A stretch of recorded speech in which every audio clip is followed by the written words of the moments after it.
Hello, Augustana.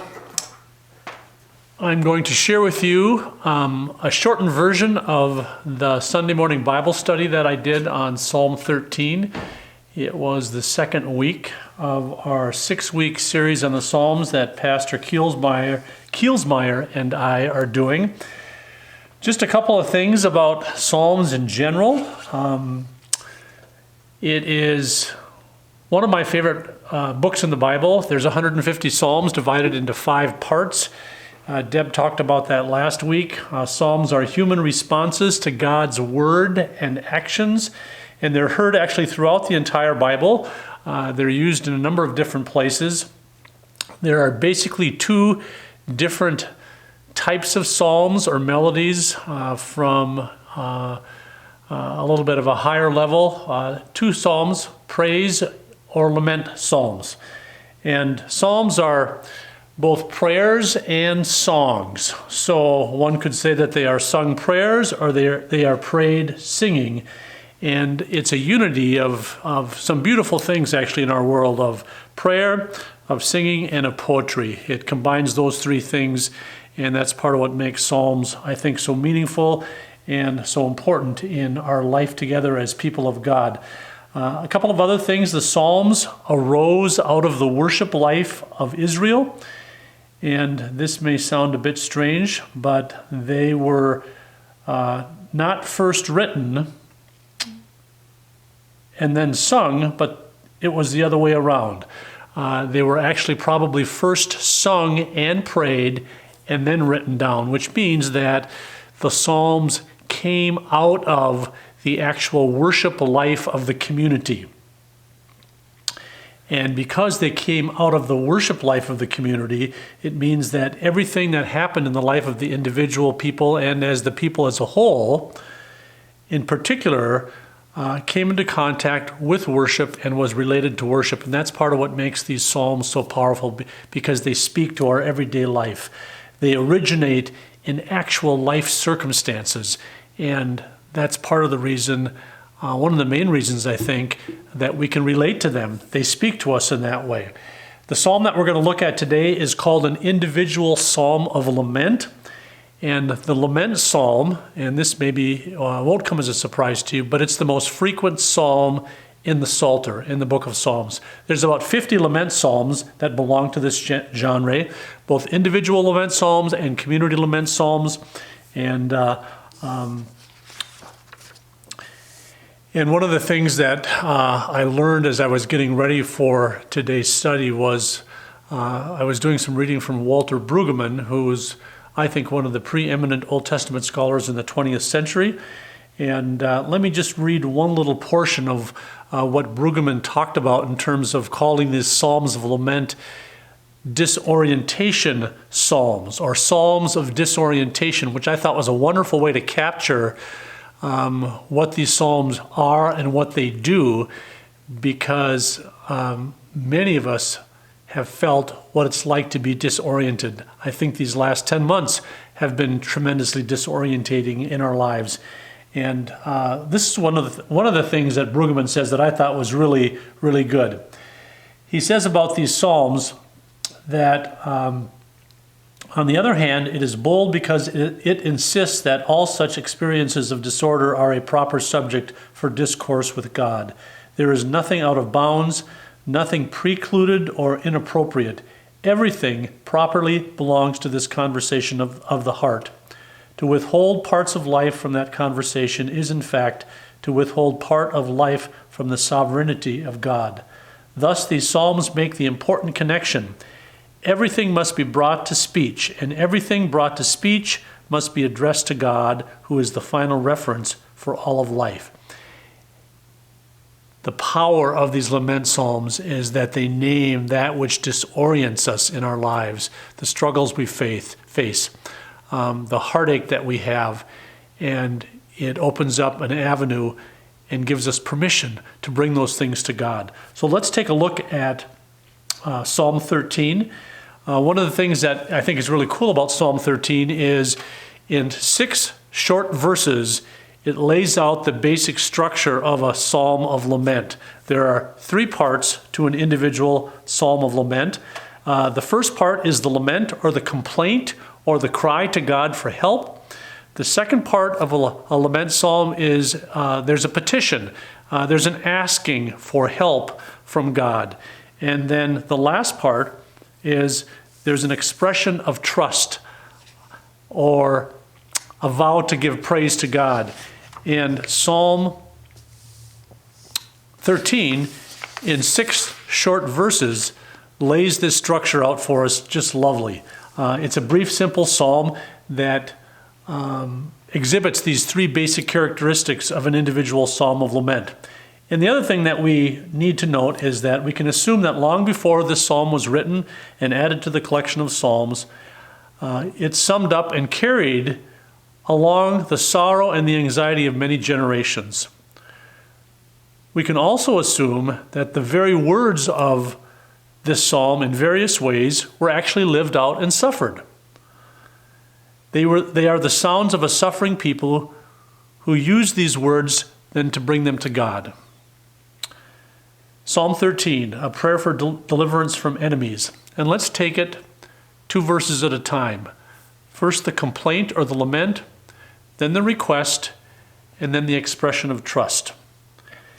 And the first 2 verses go like this. How long, O Lord, will you forget me forever? How long will you hide your face from me? How long must I bear pain in my soul and have sorrow in my heart all day long? How long shall my enemy be exalted over me? This is the complaint, the fourfold question of how long, a very human question. It's a rhetorical question that the psalmist is asking, not really looking for an answer, but nonetheless asking the question. Questioning God, questioning where God is. And the 4 questions are divided into questions not only about God, but about self and the enemy. The first 2 have God as a subject. How long, O Lord, will you forget me forever? How long will you hide your face from me? The absence of God in the mind of the psalmist is one of the potential reasons that the psalmist is suffering right now. And it's a question that we're hesitant to ask, I think, but nonetheless, I think we oftentimes ask that. It's a situation of disorientation, and the psalmist is actually trying to fix blame on God. God, if you weren't absent, I wouldn't have these problems. So where are you? And how long will you be absent from my life? It's an accusation against God, spoken twice for emphasis, as if this is the source of trouble. How long, O Lord, will you forget me forever? How long will you hide your face from me? Very human questions. One that we've all asked. And then the I complaint is the next complaint. It comes from having first looked toward God. How long must I bear pain? The supplicant asks, at the same time directing the complaint against God. How long must I bear pain in my soul and have sorrow in my heart all day long? And then the third aspect of the complaint does the same thing. How long shall my enemy be exalted over me? The triumph of enemies over those who are righteous is in fact an accusation against God.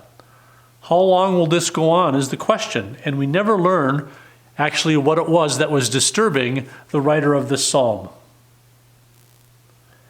All we know is that there's some kind of trouble. And trouble is what the writer of the psalm brings to God. Not necessarily something specific, but actually something deeper, a disturbance in the relationship which characterizes what it means to be alive. The relationship of the lamenter to God, to self, and to others. Now, why do you suppose that's the case? Well, because, why do you suppose a specific trouble is not mentioned in the psalm? And that's because the psalm was used in worship. And so it could cover all kinds of different trouble that perhaps someone might be experiencing or feeling. So you have this fourfold complaint with a very normal question that we've all asked. In fact, we've asked the question this year, how long, O Lord? How long is this pandemic going to happen? How long will I have trouble in my life? When is it going to end? It's a normal, heartfelt, honest question that we ask. Then the psalm moves from complaint to petition. Remember, this is a prayer for help. And so we get to verse 3, where the psalmist says, "Consider and answer me, O Lord my God." Now this petition corresponds with the first two statements of the complaint. The psalmist is addressing God directly, naming the relationship, believing in the relationship. I need help, God. Let's go. Get with it. Consider and answer me. And notice how personal it is. O Lord, my God.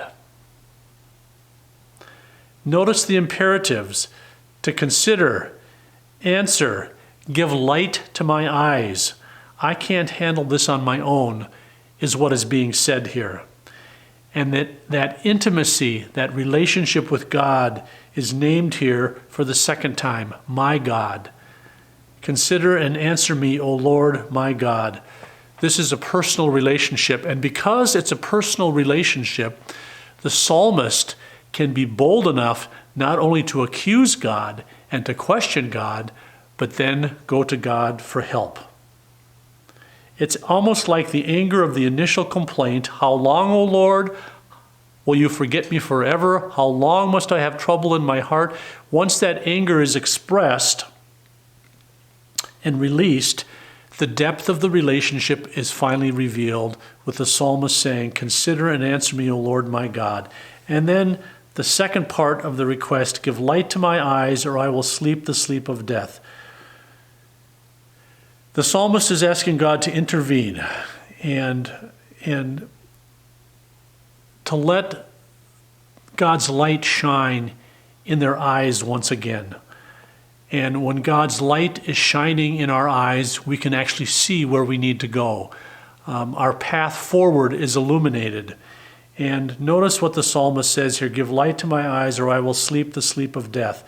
And this reference to death here is not only a reference to the end of life, but the fact that the power of death is at work in our lives each and every day.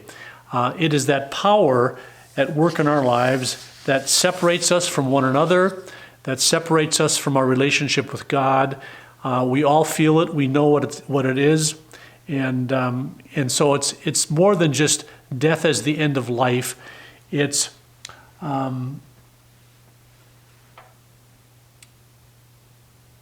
the kind of death that disorients us and weighs us down and causes us to feel the absence of God in our life.